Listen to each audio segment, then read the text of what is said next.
Hey, kids.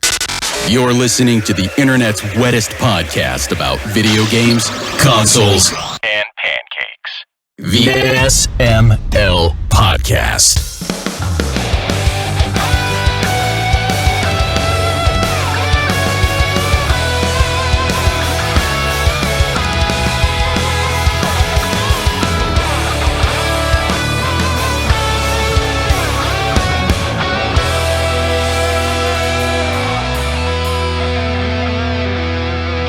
Chinese food. Oh, what are you eating? Fuck is hot. What? Damn it. I got burned in the mouth because I was rushing to heat the food up. I was like, okay, I'm good. I'll just eat this rice I had microwaving for 3 minutes. You know, wet rice. So, yeah, it's basically boiling rice. And I just that was a dumb idea there. It really was. I'm not going to deny it. I'm not even going to push for it. There's no justification. Man's hungry, overheated his rice, and he suffered for it. Man's suffrage is his rice. There's a lot of suffering going on. Yeah, Chris, we hear you. Fuck it. The show's going. Whatever. We're recording. PartyCast. Pernell's here. Chris is here. Tim is here. My weekend sucked. How was yours? Go ahead, Tim. I was gonna say it wasn't horrible. It was just like, so my kid Friday morning like threw up, which set off a chain of events where it's like, okay, the kid's sick, so now the kid has to stay home. So now, you know, my wife can't get the things done she needs to do on that day. So now she's like doing that stuff on Saturday, which pushes back the stuff I need to do to Sunday. And then Sunday I was running around doing a bunch of errands, and like I couldn't find fucking paper Valentine's Day for my kid to give out to his little kid buddies, like anywhere. Was it hard to get them now? Because back in the day, they were like easy to access. Like everyone was. That's what I said. I mean, it was the day before Valentine's Day, so maybe they were just all gone. I'll tell you one thing I've noticed. This might have been what's going on with you. Have you noticed that stores seem to be pulling their holiday stuff, candies and all, off like before the usual clearance half price window? Yes. Yeah. Like, or they're stocking less. But by the time I went to 4 different fucking stores, you know, supermarkets and Target and a Rite Aid before I threw in the goddamn towel and just bought some chocolate that I found. But like, like all they had was like, you know, flowers and like Russell Stover's candy boxes for like when you're buying boxes of chocolates for your sweetie, desperately last minute.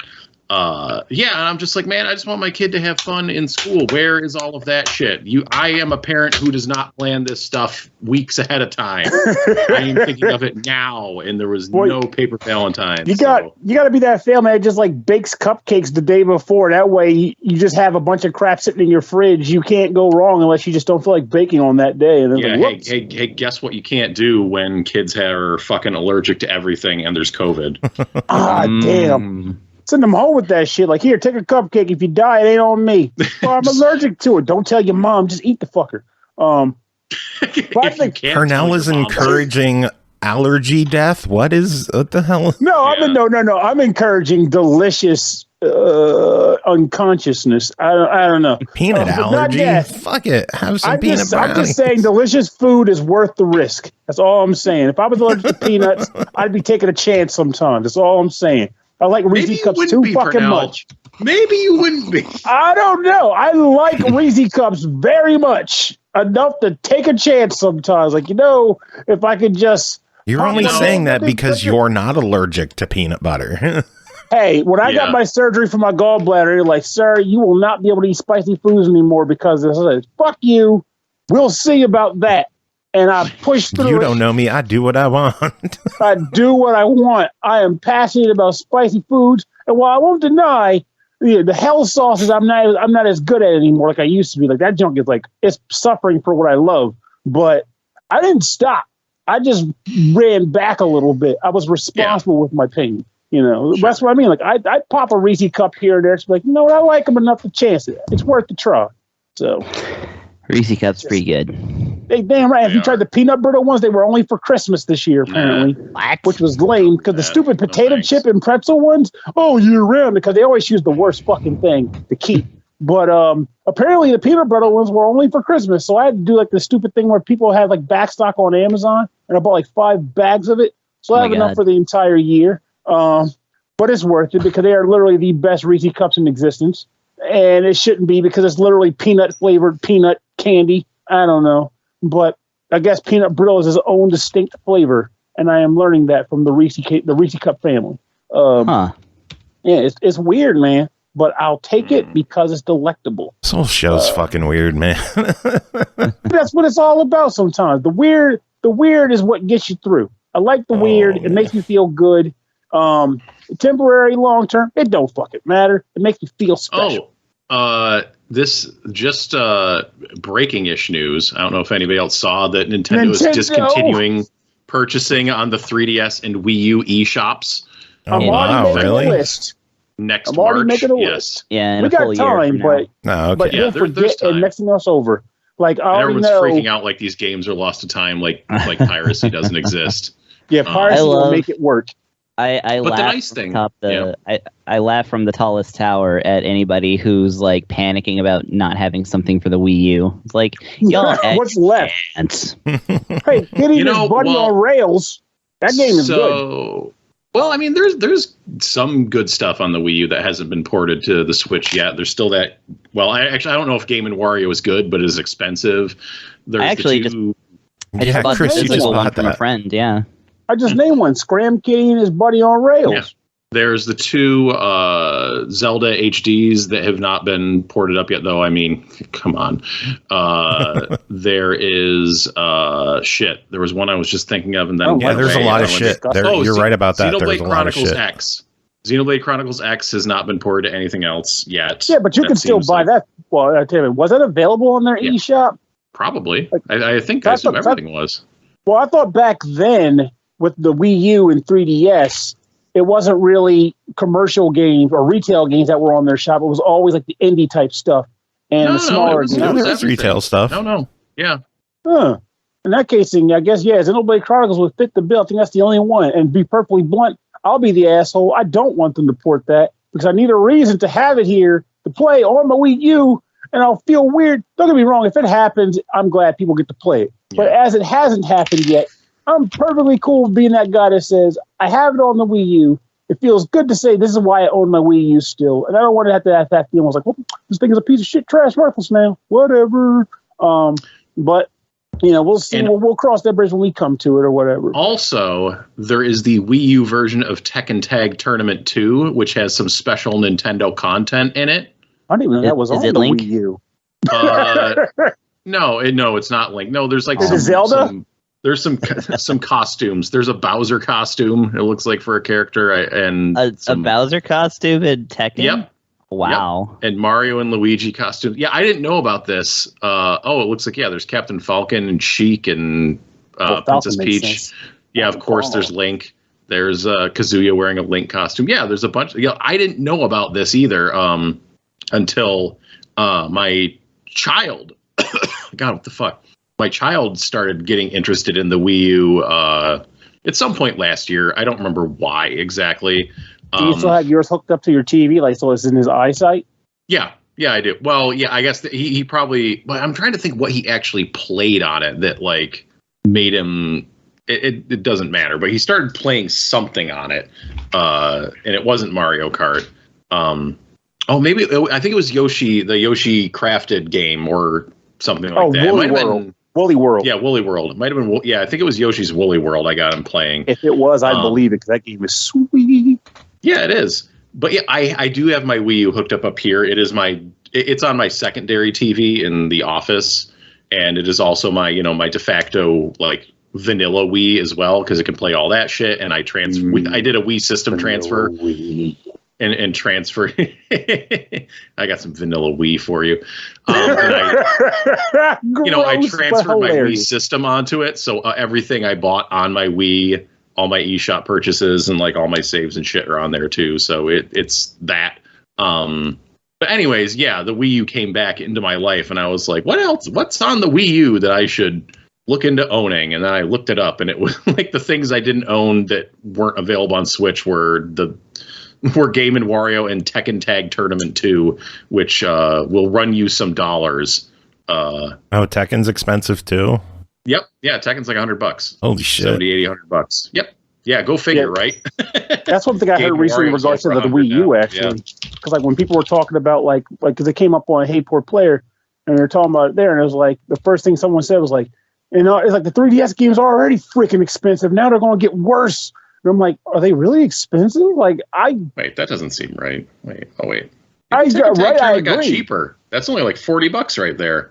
The times have changed, man. But then again, that might shift again.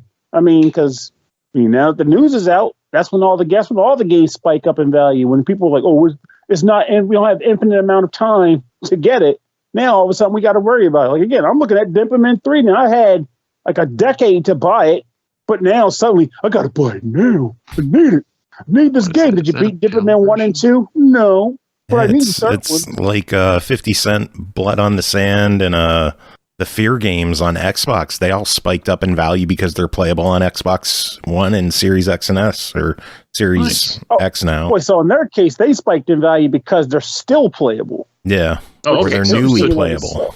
Tekken Tag 2 got cheaper since when I looked at it last year. Now it was definitely like well over 50, and now it's under 50. So look up Lost. I guess certainly that's a Wii game, but look up Last Story. I'm wondering if that game took on any value. That was it did, I believe. Yeah, that was one of the regular Wii games, but I still curious that game's like 80 to 100. Because like I think about it sometimes because we got that announcement of Xenoblade Chronicles 3, and it just makes me remember that of all the Operation Rainfall games, Xenoblade is the only one that like really took off. So yeah. It's imagine, they almost didn't bring it over, and now it's like they're capping off directs with announcements of sequels. Yeah, like it's amazing. Like it should make their entire in-house team just rethink what the fuck they're doing. Like we didn't think Americans would like this game. What did you port instead? RPG wise, nothing, because we had nothing on the system. The Chronicles 2 game. Oh, go ahead. I was gonna say the Chronicles 2 games have gotten expensive, by the way. Chronicles 2 and Torna, the Golden Country. Those are both getting up. Torna's up there. Yeah, Torna's up. They're both around 75, 80. Wow. I got a special edition of 2. I got really fucking smart lucky then. Like I bought Torna. I don't even know why. It was just on a whim. Maybe I got a vibe that it was going to become hard to find, or maybe I just got collecting, grabbed these from my games. And I grabbed it used at GameStop, like, was it last year maybe? And it wasn't that much. It was like maybe $20-$30. Yeah, I think 30 was its like original retail. It was not that much. I think 40 was retail. Maybe it was 40. I'm looking at the box now. Fair enough. I got a clearance copy for $39.99. A clearance copy was $40. So when I grabbed it then, I was thinking like, well, this might become hard to find. I want to get it because if I ever, I don't know, find 200 fucking hours for Xenoblade, maybe I'll do it. And we were talking about Xenoblade Chronicles 1 recently because of 3's announcement. And people were posting how they're like 45 hours in the game or the first one and maybe finish it. And I was like, me too. I stopped at like the freaking like astral sea level that opens up. And now I remembered or realized that everyone else is talking about playing on the Switch. I'm like, no, I'm still talking about when I was playing on the Wii. I'm still good. I was just going to say, I stopped 3 different times at Guar Plains, but finally when I was like, you know what, I'm going to stream this game. That way... Guar Plains. Yeah, like the secondary... What? Oh, yeah, just like ground. Yeah. Well... blood on your screen. Boom. I know, yeah. But yeah, like, so I got there in the original Wii version, and then I got there in the 3DS remake, the exact same spot. Oh, man. And then I almost did that with the Switch version, but I was like, you know what? I'm going to stream it. That way I have to force myself to, like, actually play through. And I actually did play through the entire game on stream, so it took... How many... Do you remember... Oh, you were just about to say how many hours it took, weren't you? Yeah, it was like 70-ish. How do people do that? Like, the reason why I can't make progress in that fucking game is because there's like a gajillion side quests, and I'm OCD about getting everything. Do them all. I can't. They're there. No, they say go kill 25 bats, and I'm like, yes. You can pick up the quest, but don't go out of your way to do them. If you complete them, great. If not, doesn't matter. This is how you finish games, Pernell. It's so difficult, I swear. I can't. Like, I think I put like 50 hours into my copy, and like I said, I only got to like the third region, and people were talking about beating the whole game in 60 hours. Well, then again, we're talking about I did finish it in about 60, by the way. Yeah. I'm like, how many hours are you in Megaton 5, Pernell? Well, I'm about to fight freaking Lamu, and I'm 46 hours into the game. Wow. And that's why the stream is, because I get self-conscious. I'm like, if I start getting side quests heavy, I'm going to be like, letting down people who are watching this game, the 2 or 3 people who are there. And so it's like, I kind of like zipped it up a little bit so I can get to the next story part. And it ended up being really worth it. And then it's like, I just started another game of it so that I could play it on my own and then like slow down and like actually do all the side quests and stuff and just beat it again. And that game is slick though. Like the part just the stuff I saw was like, they didn't pull any punches. There were some, like, one thing I like about when JRPGs do it, it's surprisingly rare. Even in like the whole, brooding is awesome in game. Like, it's still rare, but I really like when games say, look, we're not pulling punches. You have heroes in your party, and they do freaking die. Yeah, it's kind of hokey death in the sense that you're getting hit with like freaking meteors in regular battles, and you get killed by a dagger by an enemy, but whatever. Right. Details. But still, it's like those aren't real spoilers. He's speaking metaphorically. Yeah, absolutely. I'm not sure what game I'd be spoiling, but let me know. Here's the list. Good point. Like every game under the sun. But like I like when games do it. They take them seriously, and they definitely did that with Xenoblade Chronicles. Like they take somebody out, and I have this odd feeling they come back. So I've seen like character rosters and crap, but whatever. The point is, someone gets killed that you don't expect to die, and like they have like these, like they have like deep like slavery dialogue, like machines to enslaving humans, but not like cookie cutter baby shit. It's like real legit shit. It makes you feel something. Like I like that. No, it has some the cutscenes are spectacular. Like action scenes and stuff. Voice acting is great. Yeah, Xenoblade Chronicles Definitive Edition is like probably my 3rd or 4th favorite game on the Switch overall. And I think as somebody who owns one of my friends was saying he hated the battle system, and that made me almost want to shuffle into a corner and cry. Like, how the fuck? Like, yeah, I love that battle system. Like, I guess if someone could say, like, I don't like it because it's action-based. Like, it's not really action-based. It's turn-based, but your dude's running around. Well, I don't like it because I have to be positioned to mirror. It's like, you really don't, unless you really care about backstabbing and crap, which I do, but you don't have to. Yeah, absolutely. I can't fathom why a JRPG player would hate that game's battle system. I just can't. I can't. Well, it's one of those. It's kind of an evolution of the Final Fantasy XII battle system. So, like, I remember a lot of people didn't like that. So, I guess there's one thing I could think of. Maybe you guys can tell me what you think. Maybe one thing someone could hate is the insta death things. Or not instant, but like super kill attacks, where you get the premonition. It's like you got to do a specific thing before it actually goes off, or you will suffer. Because I remember taking me a while to be like, what am I supposed to fucking do? It's not as simple as just blocking the attack. You have to do specific things to prevent those things from wrecking you. Yeah, it kind of became this thing of like, it forced me to pay more attention or like just tank it. Sometimes it would let you do that. That's nothing you need to do then. Like maybe just hang on. I do remember there were times where it was like, bonk, nope, there ain't tanking, none of that. If you put it on like a really hard difficulty, it probably won't let you do that. But so now you got me wondering if I picked hard difficulty. Did that game have a difficulty meter? Well, if there was, you picked it. Come on, it's possible. I could have neutered it. I'm like, maybe this will be the game where I want to feel like a champion. I just want to steamroll this shit. Level 70 Rockman in the plains. Screw him. I could punch him at level 10. I'm a man. That doesn't sound like you. It really doesn't. It really doesn't. And I suffer for it, but I love it so much because when I pull it off, it feels great. When I don't, I plead the fifth. Just keeps coming back to suffering. God damn. Well, that's the weird thing. Like, I don't know how to explain it. But I have this is an honest, like, just a genuine thing. Like, I have friends who will say, like, I don't like putting games on hard difficulties because I deal with enough crap in my day-to-day life, and I want the games to be easy. Whereas for me, it's almost like a weird inverse to that, where it's like I deal with enough crap in my day-to-day life, but at least with a game, it's so much easier, though still challenging, to feel like I can surmount this. Like the whole like American way was like, if you just work really hard, all your dreams will come true. Like we all know as adults, that's bullshit. But in video games, in a lot of ways, you can pull that off. You know, you just tweak this strategy here, prove this little rock here. The next thing you know, you overcame some odds that some guy on Gamification says is impossible for him, or the inverse, and was like, oh, it's a baby mode anyway. Should pick hell difficulty. But I digress. I'm seriously like I don't even remember what you're talking about anymore.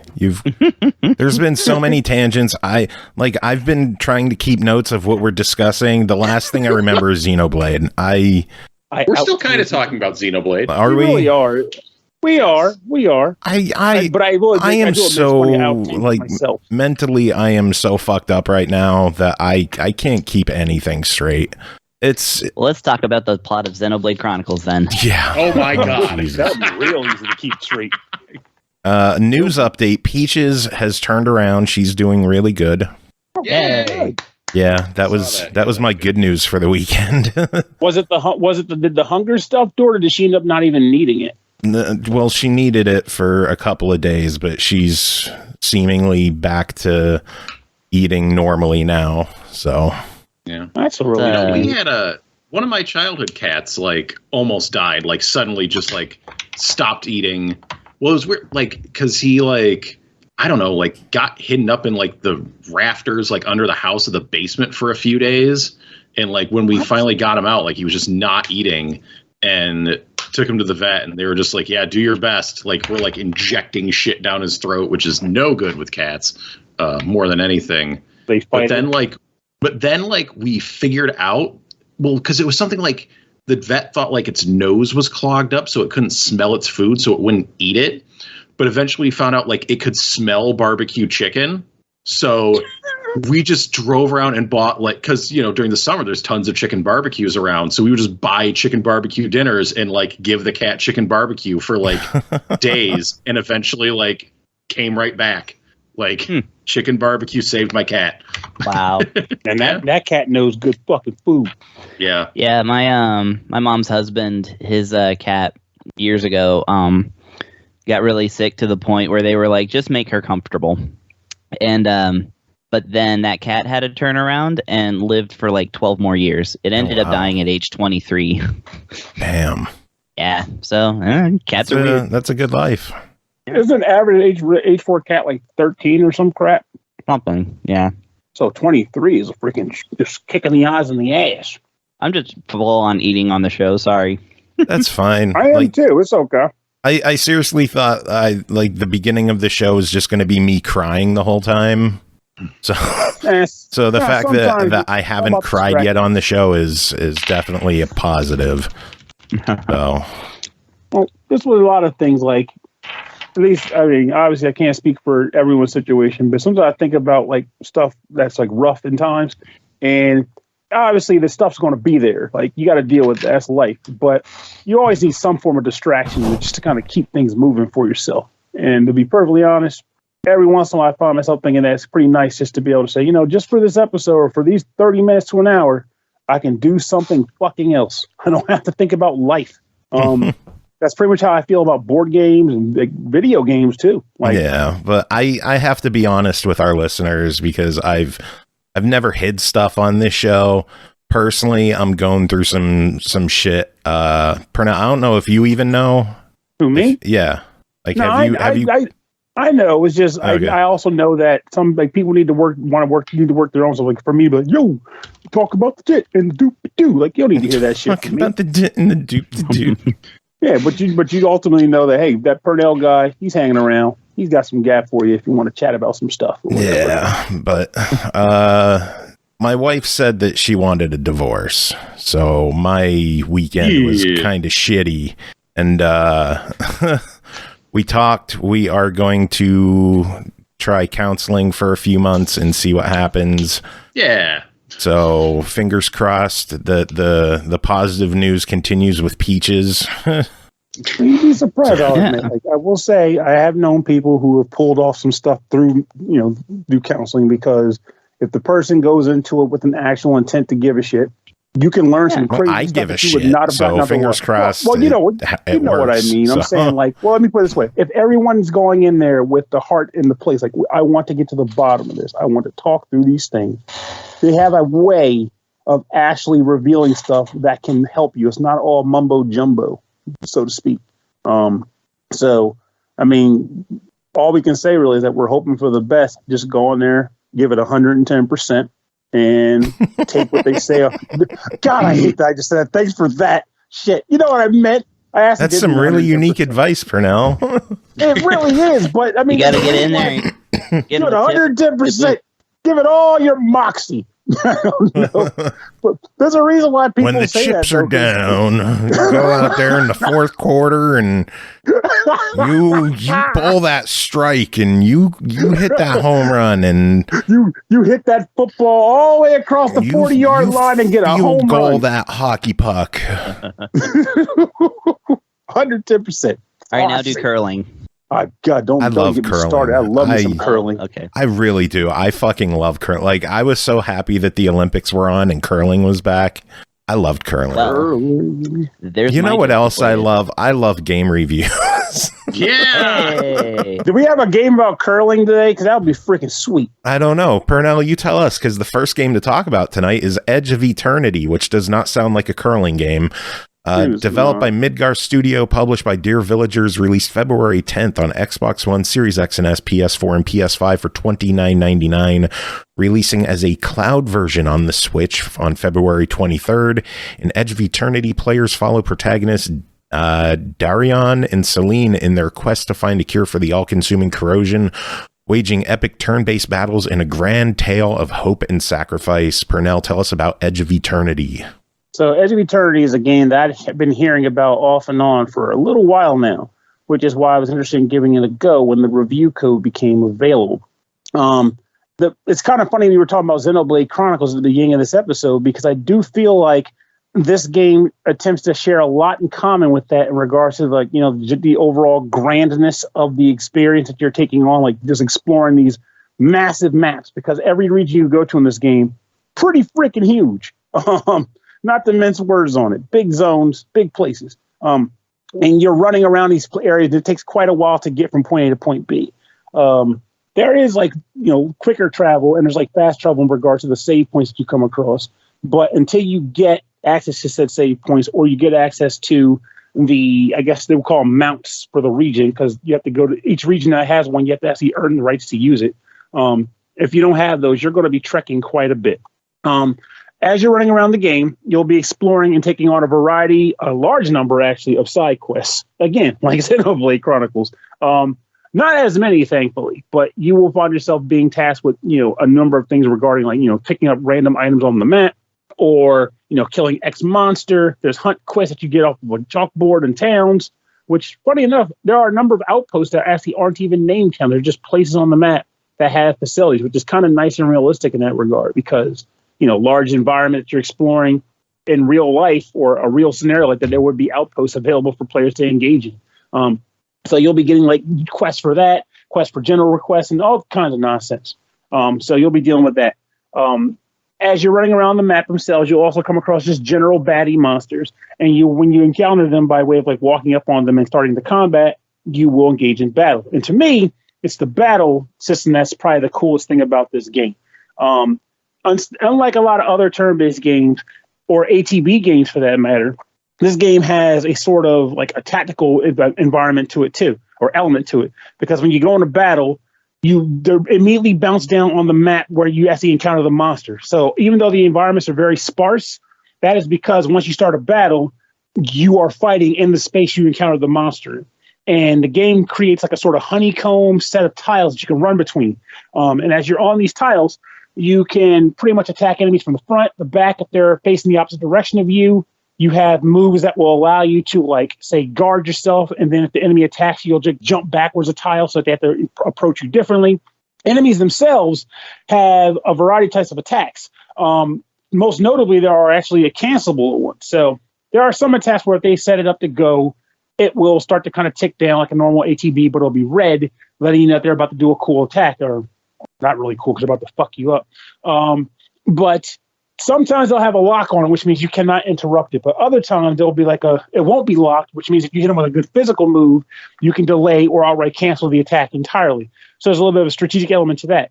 There are attacks that will allow you to attack individual enemies, but also attacks that will allow you to attack a full tile. So if there's like 4 enemies on one tile, and you use Earth Rift, it'll kind of just crash down that entire tile. And if enemies are still on there at the time, they'll all take damage. It's pretty slick. I like that. I found myself engaging in a lot of the battles just because I like dealing with battles in the game because, again, I like the combat system.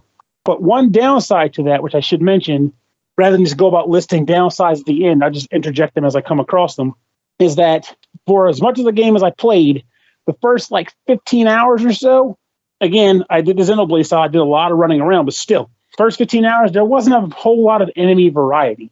Orokos and these little dragon lizard things, and they're all really small. There's deer called Durunin or Durunin. I can't fucking name them. It's a very small roster of enemies you fight, and due to how beautiful the actual maps are and how expressive the map creation is, oddly enough, the enemies are actually kind of hard to see on the map too. They do give you their name in print, so you do know there's a monster there, but you can't really admire their art design because they're kind of gummed up inside the grass or the flowers or wherever you're fighting it. So you're just kind of fighting text. I mean, that's how I felt. Maybe someone with better vision or TV that's right in their face might feel different. It's even rougher at night because when you're in the night zones, yeah, just screw it. You regret not buying that 70-inch TV around Christmas time like you were going to? I kind of am, and I still might do it down the line. But honestly, I won't lie. A part of me wonders if I'll still have this problem even with a bigger TV. It'll just be a smaller spec in a larger space. So I don't know. But we'll see, because I am going to end up doing that at some point. But other people might not have that same problem, but I definitely felt like it was worth mentioning just in case. For the record, folks who are listening, I have a 55-inch TV. So still decent size, but not meganium size. So weirdly enough about this game, since I mentioned the nightfall element, something worth mentioning is both a good and a bad thing. The game runs on a day-night cycle. And when you're outdoors in towns or whatnot, the clock is constantly running. And during the day and during the night can affect things. Sometimes you might see a person who's out during the day, but at night they're not available to talk to. A quest that's available during the day, but not so much available at night. And some of the quest conditions are also related to that. The annoying part, though, about this, at least I come to notice it, maybe it's a glitch or something needs to get patched, but when you pause the game, time doesn't stop. If you're in a conversation, time doesn't stop. So let's say, you got to take a whiz or you got to, do some you're cooking, you pause the game to go do a meal. You pause the game in the day, you come back, it's nightfall. That happened. You would figure when you press pause and the game says pause menu, the actual time would stop. I don't understand why it doesn't. Maybe it's something I'm doing wrong. It's very possible, but it's not stopping. So it annoys me in that regard. But also I need to mention these last two things because there's a lot. I mean, I could talk about tons more, but these are other, I think, generally important things. There are two, there's leveling up in this game, as it would be in an RPG. And not only does your normal character level up, but also the weapons you equip will level up as well. Weapons that you can buy at the store or craft using recipes you find or using resources. When a weapon levels up, it determines how many quote-unquote crystals you can augment onto the weapon.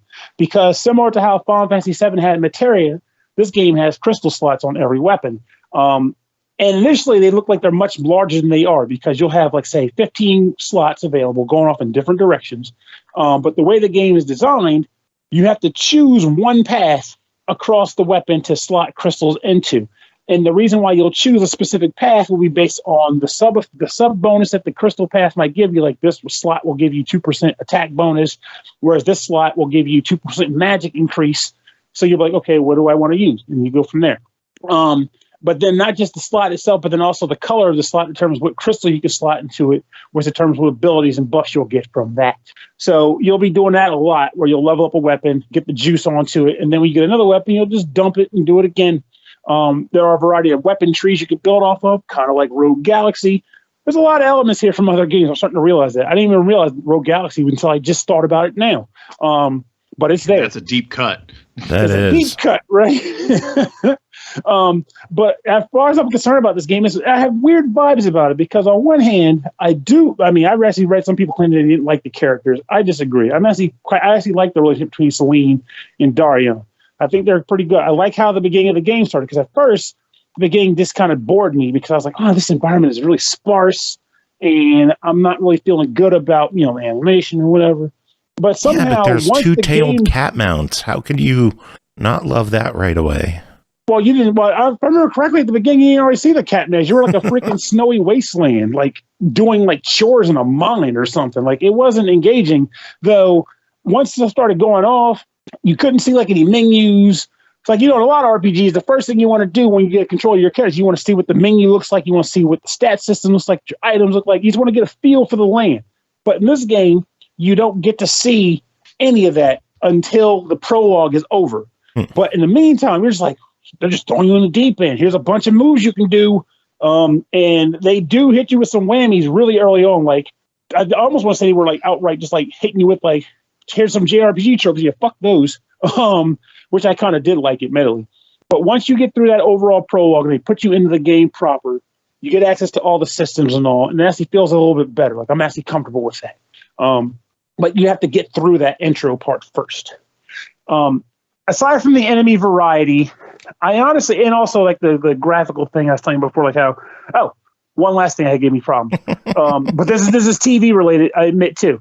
Enemies have weaknesses and crap. So, hit the right weakness, you'll do more damage. And the game will show you numerically that it's like the number will be red. But if you want to look at the enemy's weakness on the map proper, like they have their weaknesses on top of them in the battle screen, but it's really small. It might be a TV problem. I'm just saying it. 55-inch TV, you might experience it too. But those problems aside, believe it or not, I am engaged with the game. I've been enjoying my playtime with it. I just wish the enemies were cooler. Like, I finally started seeing some really unexpected, like, oh, wow, that's a really cool looking monster. It's like glowing in the night. And I walk up to it. No, it's just a spectral Orko as opposed to a normal Orko. Like, come the fuck on. Like, give me a ghost. Just call it a ghost. I'd feel better about that. It's a Orko, but it's different. Like, they'll just color swap all the damn things like they do on Final Fantasy. Like, it's not an imp. It's a troll. Like, come on. But, I mean, as a result, like, I can't honestly say the game is still engaging to me. Like, I do want to see what's going on with the corrosion stuff. It's a pretty cookie cutter JRPG narrative in that sense, but I like the characters, and sometimes that's all it takes for me to actually want to see it through. I don't know. So one last thing I want to mention, because I have tons of it. I'm sorry, Joe. Because I'm worth mentioning. I remember seeing someone say, "What the hell is the point of this game being on the PS5? Like, why would you care?" And I can tell you straight up, the loading times are fucking awesome in this thing. How awesome? There's an intro splash screen that I guess the developers promised, like they want to say, like, for a small studio, something pretty much saying, forgive us for making changes and updates because we're a small studio. I don't know what it says because I can't read it. The game loads so fast. You just see a guy crying at a PC and it's gone. And then when the game loads up, like that, new locations like that, nothing takes time. Yeah, SSD, to me, that makes it worth SSD loading is pretty fucking awesome. I can go back, but if I have a choice in the matter, SSD for days, baby. I can't by choice go back to it when I have the option to not. I love the people who are like, oh, just keep all your non-optimized games on a normal external hard drive. Like, I bought this fucking system so I could play things on a solid state, not go back to the archaic ways of a mechanical hard drive. Right? Like, I'm contemplating even now, like, I'm going to put all my games on on a normal hard drive from the PS4, and I'm originally I was going to just play them off of that hard drive when I want to use it, but now I'm starting to think maybe I should move games specifically off of the 4 terabyte drive to the solid state if I know I'm going to play it long term to take advantage of those load times, because they really are good. Like, it's amazing how much time you realize you're losing to loading when a game just starts. Like, I can't even describe how great that feels. Just going to a game, boot your system up, be in the game within like a second, 30 seconds. I can't. It's fucking great. Yeah, it's ridiculous. I should end this review because I'll keep going. Well, he said 30 seconds. The game is $30. What do you think of it? I do give it a solid try because maybe not everybody will have that same the vibe I have. Like I can't just like it's a fantastic piece, and it does have some like growing pains issues, early studio and all that stuff. But I did see the heart in the game. I am enjoying my time with the game, and the combat is fun. So I think if you give it a shot, you may come away appreciating it in the way that I did. And if you're on the fence, it's on Game Pass. So there you go. Can't pass that up. No, you can't pass that up. It's on Game Pass. You got to love it. Also on Game Pass. Also on Game Pass, next game to talk about is Infernax, developed by Berzerk Studio, published by the Arcade Crew, released February 14th on Xbox One, Switch, PS4, and PC for $19.99. Also available as part of Xbox Game Pass. Infernax is the adventures of a great knight who returns to his homeland only to find it plagued with unholy magic, uncover the mysteries of the curse, and face the consequences of your actions. Tim, tell us about your time with Infernax. All right, let's talk about Infernax.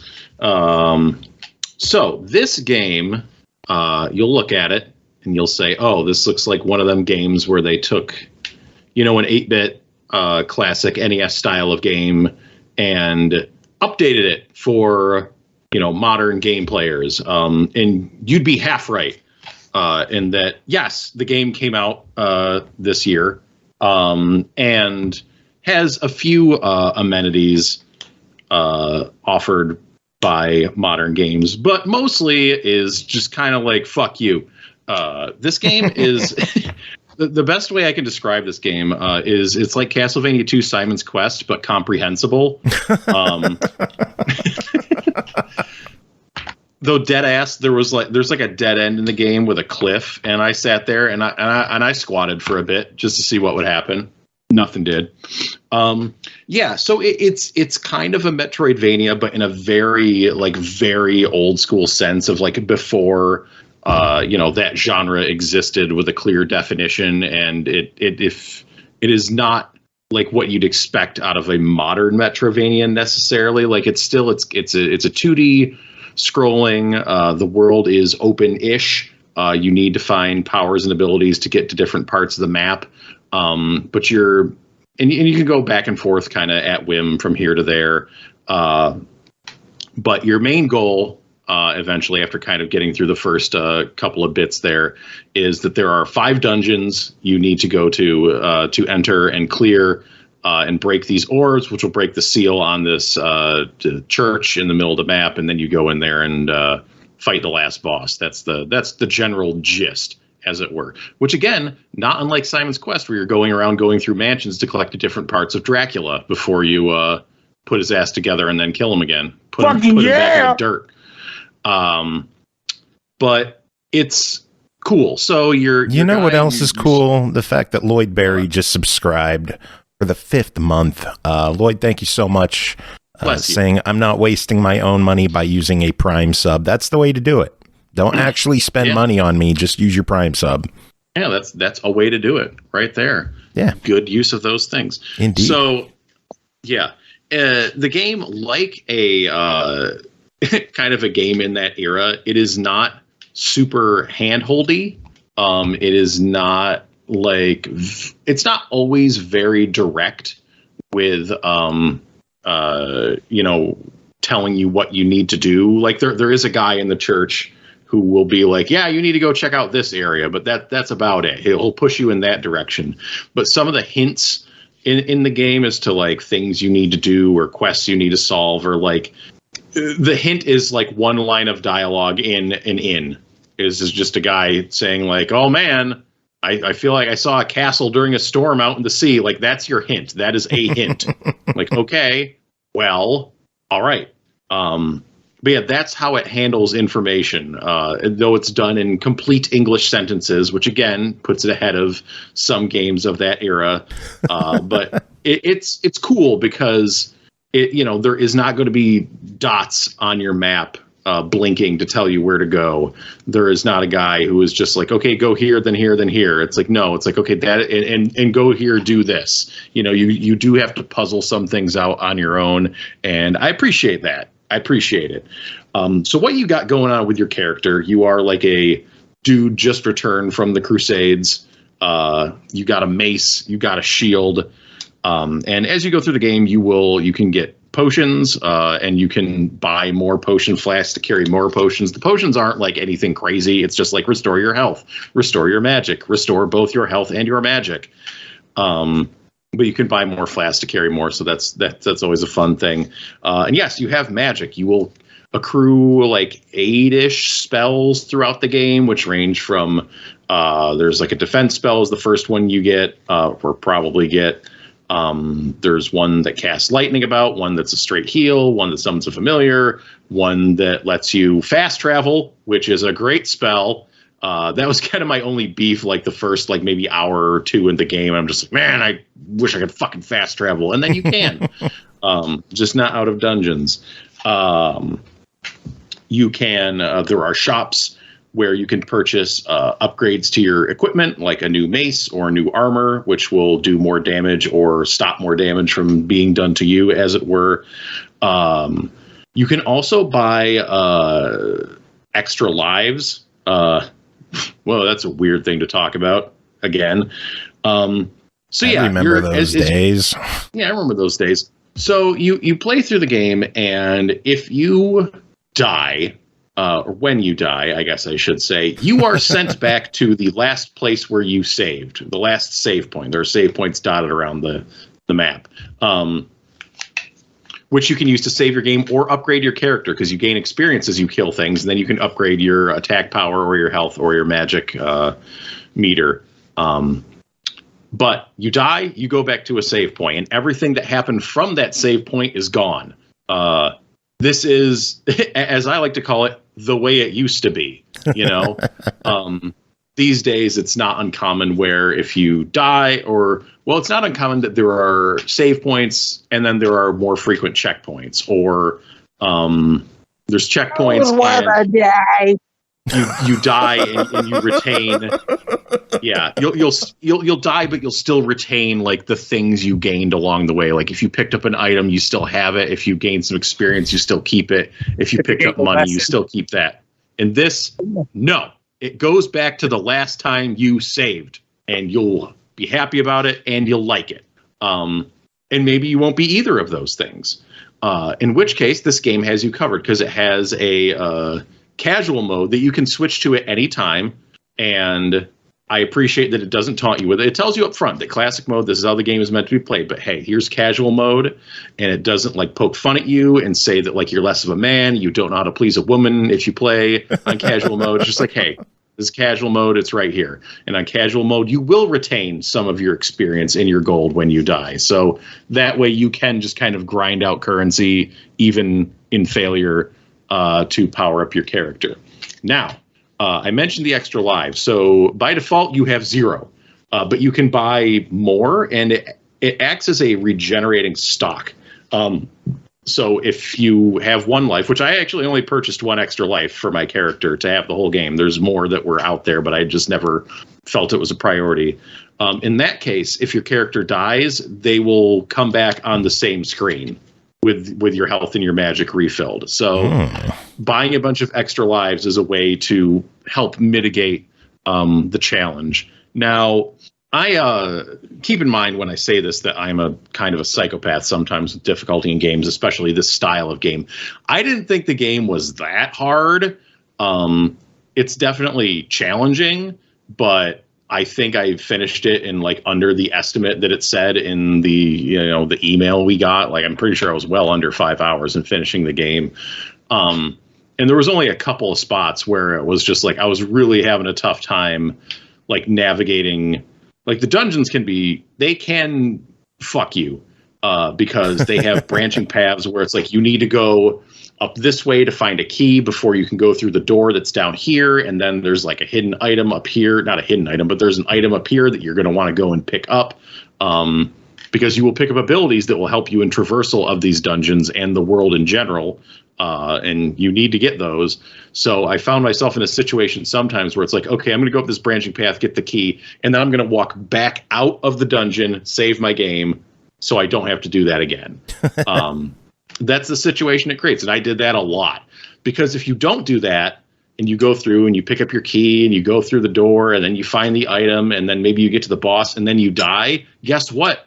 You go back to the save point without anything that you just did, motherfucker. So, like, I found it prudent to just kind of keep like, okay, you know what? I got some stuff. I'm going to head back to the exit, save my game, and then move forward unto the boss. Though I only actually died on the first and last boss, so you know, the more deadly thing in this game is pits with no bottom, or lava, or water. You know, things that kill you instantly. Those are always fun. Those old canards. But yeah, I found it pretty, like, it didn't, you know, I didn't think it was the most challenging game I've ever played. That's fine. I thought it was fairly challenging. It was fine with its difficulty, but it wasn't like, I did not find it to be a total ball buster, even on the classic mode. Other things, just to touch on real quick, in the world, there are side quests to pick up. Townspeople will give you quests for, you know, just stuff to do off the beaten path. There is a day-night system to the game. Hoo-hoo. When it gets dark out, there's generally fiercer creatures about the world. And there will be different events sometime. If you go onto certain screens, whether it is day or night, there might be additional things for you to find. The game has a morality system that can affect your ending. So you'll like the easy example is the first one when you get off the boat from the Crusades and you're walking into town and you run across a guy who's like, oh my God, help me, put me out of my misery. And you can choose to put him out of his misery or not put him out of his misery. And if you show him, you know, if you put him out of his misery as he, I think that's the good thing to do, is to help this man by killing him. If not, he turns into a monster and then you have to kill his ass anyways. But I just remember reading somewhere they were saying like those choices have like future in-game consequences or whatever. Did you ever notice anything like that aside from immediate stuff? I think it mainly has to do with what ending you get. And I did not the ending I get is not like the best ending I found. I was kind of like poking around. I see that there's like some other quests I could have done to fully align myself in one particular direction. So yeah, it does impact at least your ending. I don't think it impacts anything else. It might impact. There's one in particular where if you break a dam, which is an evil thing to do, by the way, if you break this dam, it will flood the town and kill a bunch of people. So is there an actual reason to do it that makes you like go, you know, they're all going to suffer, but I get cool things. There is a creepy guy who asks you to do it. Can't let the creepy guy down. Yeah, you can refuse him. And not do it, or you can refuse him and also still do it. Best case scenario. Yeah, and the game also has some pretty bitchin' tunes throughout. And the one last thing I want to mention about this game is this, you know, there's the game that I described, which is good and solid and great and worthy of its own right. However, if you put in a certain code on the title screen, the game will then drop you back into the world. You will start a new game where you will be attacking aggressively. Suddenly your crusader is now a Biff Hardmeat like Contra dude. And when I say a guy from Contra, like I mean it. Like he does the little flippy from Contra, and you have a machine gun and a headband. Yes, and you're wearing a tank top. You become a guy from Contra, and then I didn't finish the game with Contra Man, and he has a different name, like Biff McLarge or something like that. I don't remember what it is, but like you can play through the whole fucking game as Contra Man, and it has like different equipment for you to pick up. Like in the first armor shop, there's just like a blue tank top to purchase for better armor. And it just says, this tank top protects you better than armor for some reason. That's an awesome Easter egg. But it's ridiculous because like the game is built for you to be like in melee combat with these enemies. So you are just smoking everything with a machine gun from a distance. Like, yeah, you still have to platform, but like, you are just mowing down enemies, and it's a really satisfying, fun thing to have in the game that they did not need to do. And they didn't even put it behind like a beat the game rule or anything. Usually you just do it from the start if you know the code. Yeah, or which paid everybody DLC, does. which they could have done. It's just a cheat code.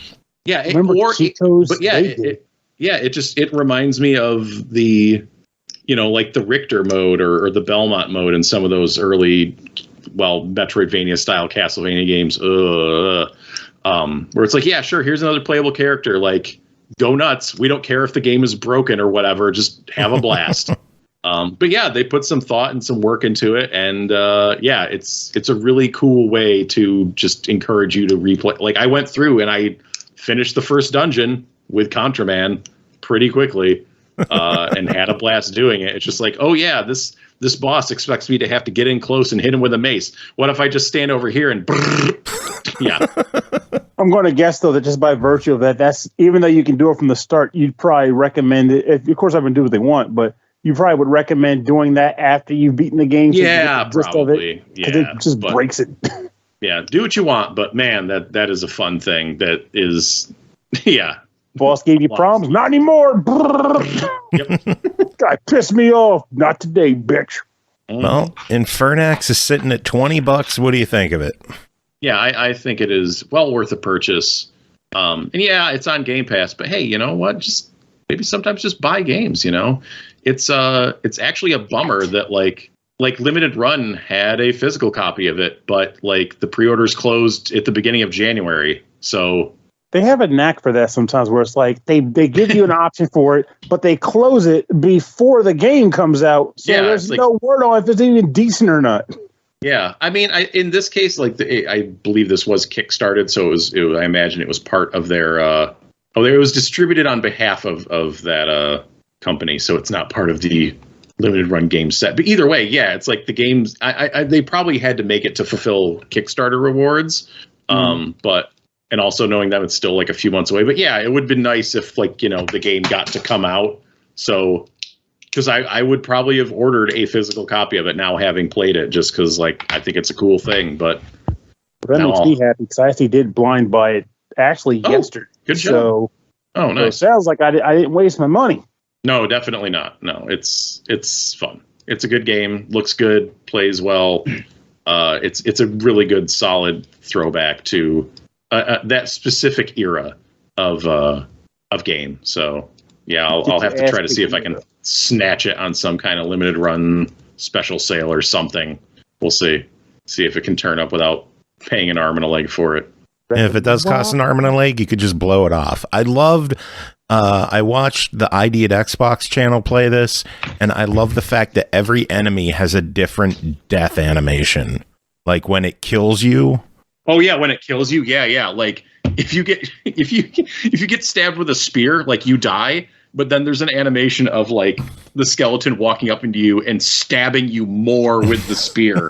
Like it goes dark. It's like, damn, like you've been addicted, bitch.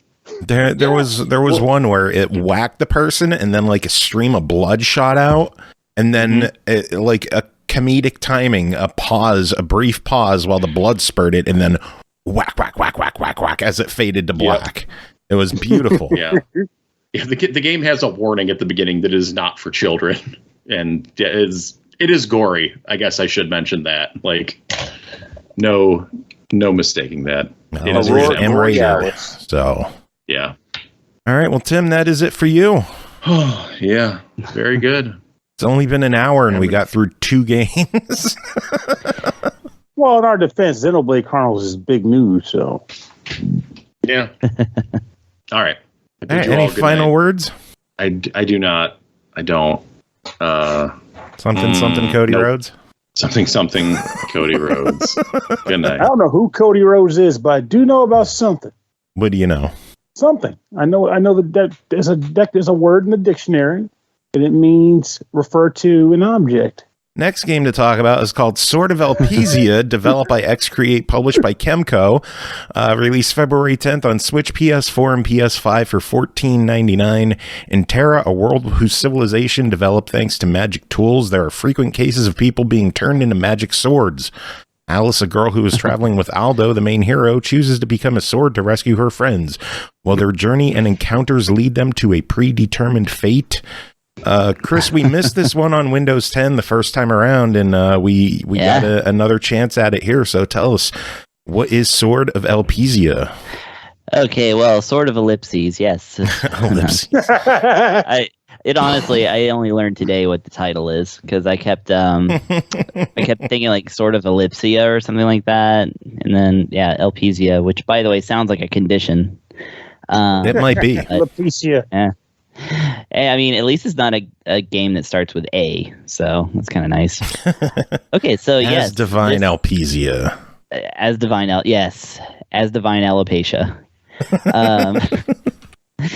So yeah, this is the newest in a, I'm gonna go ahead and say a long line of KEMCO EXE-CREATE jams that has come out, and but this one, it's actually got some different things going for it. So if you didn't know, KEMCO and EXE-CREATE have this scheme to where they're like, if we release like 1,000 RPGs, then eventually we're going to sell as much as like one successful full-priced RPG. And God bless them, they're getting there. Either way, they come out with these games all the time. They're usually mobile, but this one seems a little bit more designed for like a console or the Switch, because I noticed it was a little bit smoother. And like the cool thing about it is that so it's the usual 2D affair of like kind of a top-down view, characters walking around on a map. You probably played an old Final Fantasy. You've probably seen this before, but like characters can actually move diagonally. They have like a little bit more animation to them. So like I'm like, okay, it's cool. Like usually characters would walk like diagonally, but it'd just be their side walking animation, and they'd just be kind of moving up as well. But in this one, they actually give them a sprite for moving that way. I mean, look, sometimes it's the little details like this that separate these games. So the story is basically that this is a world. Of course, it starts with the pan of the world map and then with the text and stuff. This is how they always start. And it explains a little bit about the world and the scene. People are reliant on magic items in the way that we're reliant on electricity. Magic is very much a real present thing that everybody knows about. It's mundane. It's not a mystical, mysterious thing that only a few people can wield. It's a day-to-day affair. And you play Aldo, who is the equivalent of basically a mechanic. His job is to fix magic things for a price. And, he belongs to a guild, and so he kind of helps explain your thing. So I've said this about KEMCO EXE-CREATE games before, but the protagonist is always male. That's a hard rule. They are never not a dude, but they alternate between being like a kind of a do-gooder sort of guy who's just up for anything, and a really positive force for good in the world who wants to like save everything, and then like the misanthropic kind of drip that gets pulled into the adventure somehow and kind of just makes the best of it. So our Aldo here falls into that latter category, pretty much hook, line, and sinker. He's like ascetic to the point of like people questioning whether he's even really a human. He's just so no nonsense and to the point. He meets this girl, and she's, because the second character is always female, sometimes a love interest, this time perhaps a combat interest, because due to plot, she eventually turns into a sword. And then of course there's always the other two characters, this time a cowboy and a lady that you rescue from indentured servitude. Again, from being magically controlled by rich people, which is a thing that happens in this world, because of course in a world of magic, there's people find magical ways to get cheap labor. So anyways, those are your characters, and you actually really only take 3 into combat. Is your dude, your cowboy, and your lady, and they all, like, for plot reasons, have like weapons that are like kind of different. And so this game kind of takes the thing that KEMCO EXE-CREATE does, where like you use weapons to basically your weapons eat other weapons to get stronger. They kind of take that and they make it a little bit more complex. to where like your weapons are actually like what teaches you or allows you to use different skills, like actual skills in battle, rather than just side effects of using the sword. So like if you want to learn how to steal, you got to get a weapon that has steel equipped on it, and then steel becomes a skill that you have, rather than it's just going to try and steal every time you whack something with it. But yeah, that gets into like some pretty interesting territory there. And then there's like the usual elemental magic that's like the circular pattern thing. The best part of this game, however, is the potential for pets. You can have pets in this game, and they basically serve a passive role in battle. Either, I don't know what all they do because it's hard to get them. But you do start off the game with like a doggy, and that kind of teaches you how to like use them. And they're like basically this kind of passive force that helps you turn the tide of battle, but not in a direct way, and kind of like a stat increase or healing or, some other kind of deal. Or maybe they'll attack the enemy for you, but you don't actually get to control them. This game has a lottery system, which means that you can actually win a pet. And I want to talk about the pets that you can win. You can win Jumbo Hamster. You can win Rice Ball. It is literally a ball of rice. You can win Puss Warrior, who is a kung fu cat with abs. Nice. You can get Don Whaler, which is a whale that is dressed up like a gangster, including the fedora hat and a cigar. You can get Pandash, a panda in a shoe, like literally like Chuck's. Shoe. And you can get Enna, who is like EXE-CREATE sort of unofficial hidden mascot. She's from Alphadia, and she appears in 5 games as far as I know, like without being like a fully playable character. She also serves as an NPC role as well. But anyway, Enna is, for fans of these games, which number me and myself, it's an exciting thing to see a nice Enna cameo. So yeah, that's basically like kind of the thing. The cool thing about the lottery system, like it's a little harder to get like glowstones, which are like the item that you use to like basically play the lottery. They don't just drop after battle anymore. Like there's a few other things that you have to do to get them. One of which is playing roulette, which you get to do 3 times a day for free, regardless of anything. So it's like you do have an incentive to play this game every day for once. So every time like another day passes, you can spin the wheel and perhaps win some fabulous prizes. And then some of those prizes can be used to spin the wheel for better prizes, etc. Yay. So, yeah, another one of those systems that keeps you coming back for more. But yeah, the story's interesting. The characters are good. It's not trying to tell an awkward love story, so that's kind of nice. And yeah, it's like a usual KEMCO EXE-CREATE game. It's just, your kind of solid 8 out of 10, kind of experience. Cool. No real downsides. $15. What do you say? As usual, I'm going to give this one a buy it. If your only experience with KEMCO EXE-CREATE games is like the Asdivine and Alphadia, like kind of spin-offs and such, where you're just like, I can't even tell what's what anymore, which I don't blame you. This is enough of a difference that I think you're gonna like it. It's not overly goofy, but it does have a whale in a zoot suit. So that to me is worth $15 just by itself. So yeah. All right, works for me.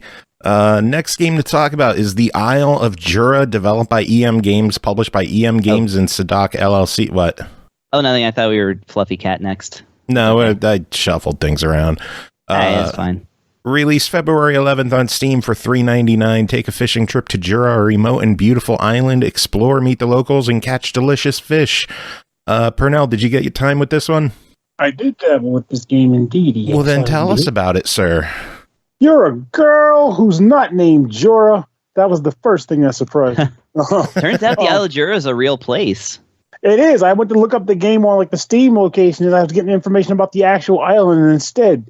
I hope the actual island is bigger than this one. I gotta point that out.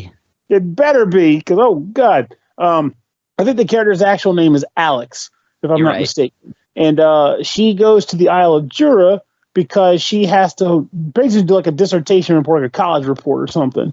And to actually do the research on it, she needs to actually catch a bunch of fish to, become familiar with the ecosystem.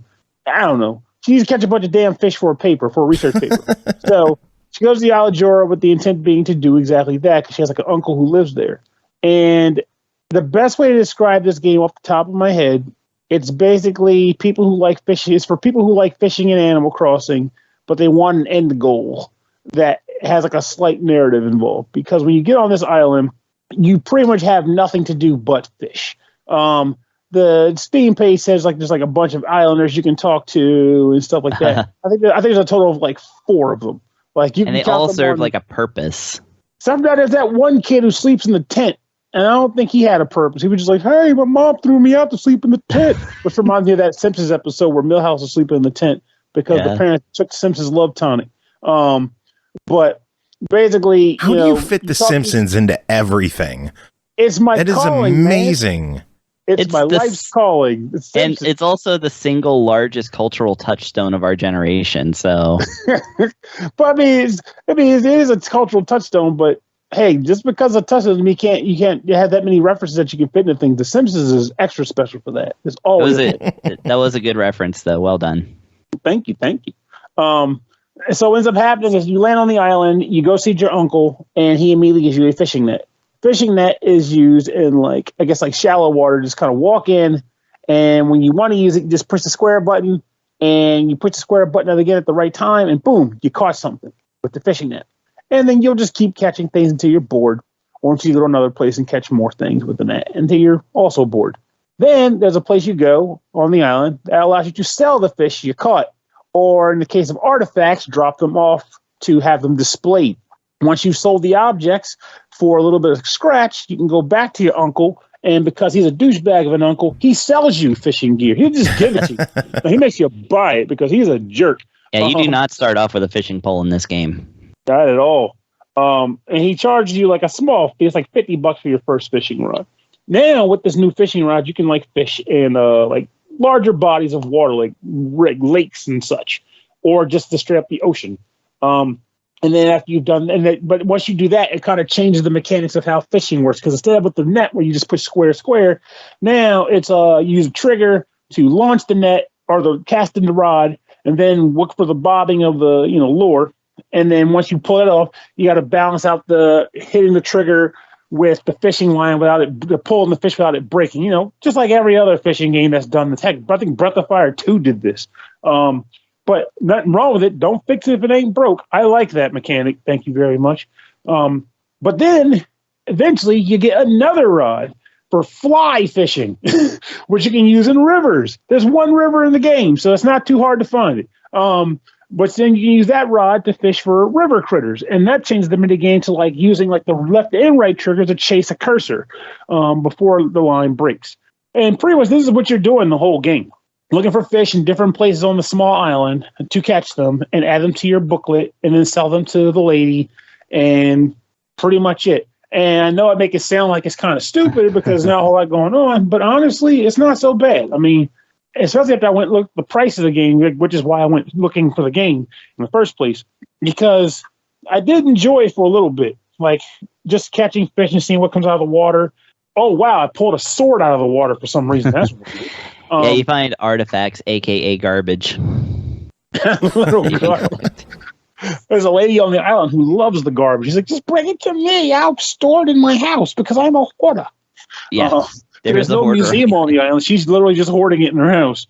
But hey, I can come check it out. And then she's left dealing with the clutter. So it's win-win. But I mean, that's pretty much all you end up doing the whole game.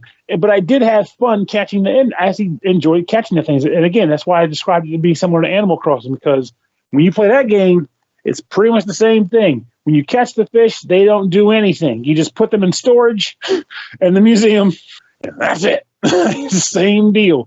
And I'll go farther to say you have more places to fish on the Isle of Jura than you do in Animal Crossing. So, ooh. Burn! Shots fired. Or shots consumed.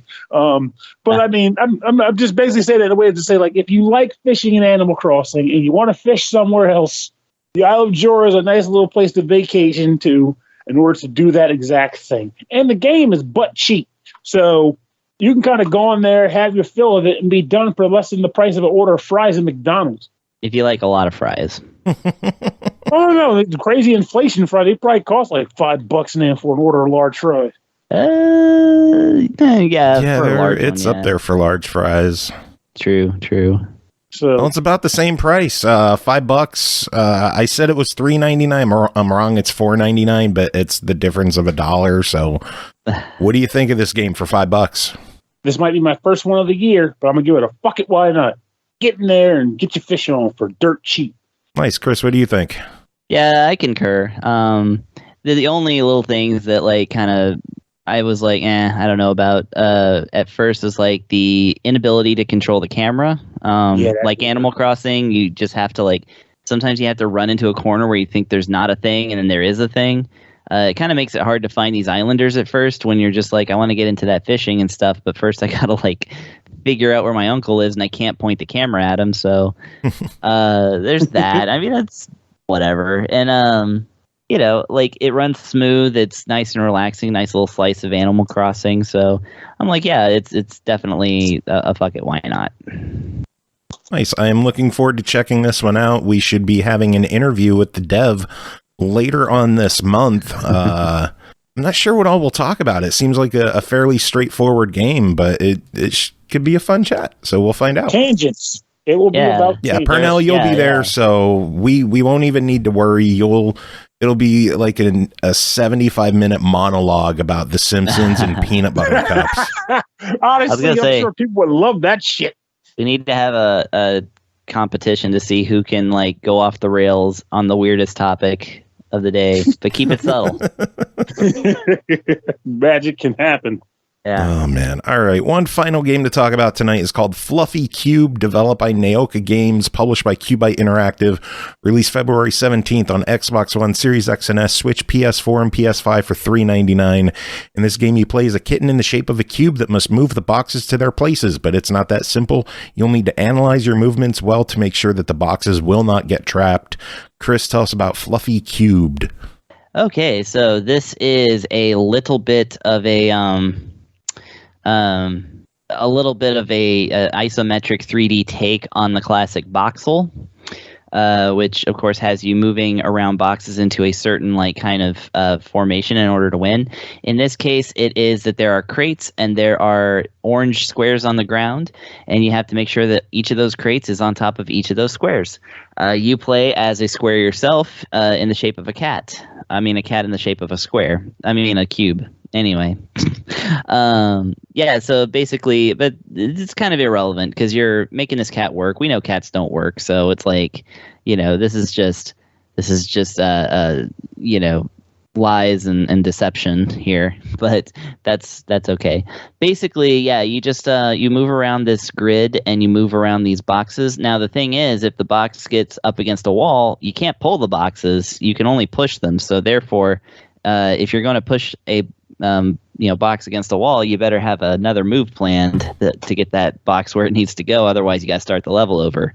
But there's no timing, there's no movement limits, there's no nothing. It's just a nice, relaxing time solving these puzzles and getting around how you can.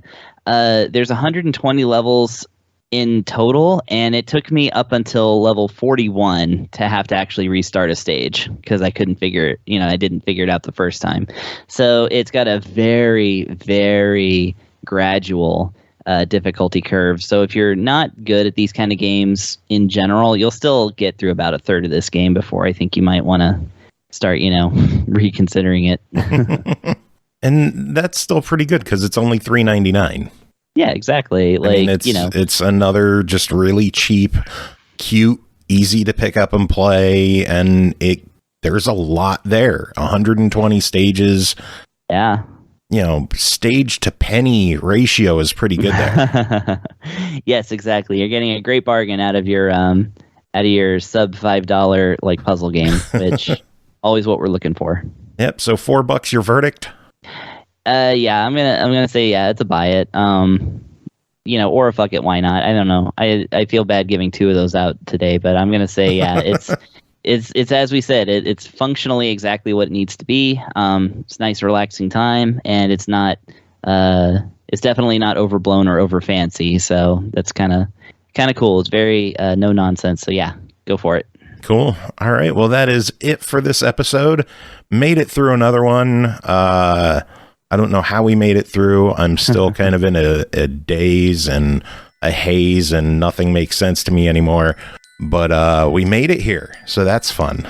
Oh yeah, that's right. That is fun. Roll the credits.